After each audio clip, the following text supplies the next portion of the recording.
గోవింద గోవింద. భక్త మహాశైలారా, మల్లాది గ్రామంలో వెలిసిన శ్రీ స్వయంభూ వటవృక్షాంతర్గత వెంకటేశ్వర స్వామి వారి యొక్క కథ మీకు చెప్తున్నాను, శ్రద్ధగా వినండి. ఈ కథ వింటే చాలండి, ఎంత వైభవం తెలుస్తుంది స్వామివారి కథ.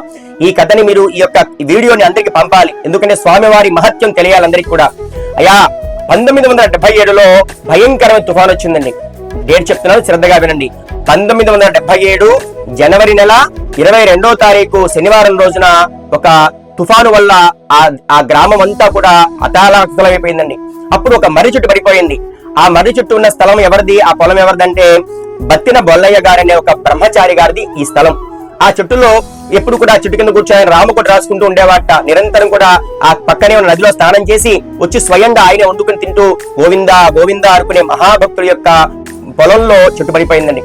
అప్పుడు అందరూ బాధపడుతున్నట్ట, అయ్యో ఇలా పడిపోయిందని చింతిస్తున్న సమయంలో మిట్ట మధ్యాహ్నం 12 గంటలకి తోమాడి నరసింహయ్య గారు అనే ఒక వ్యక్తి రైతు ఆ చెట్టు మీద కూర్చొని చక్కగా ఆవుల్ని కాసుకుంటూ ఉన్నట్ట.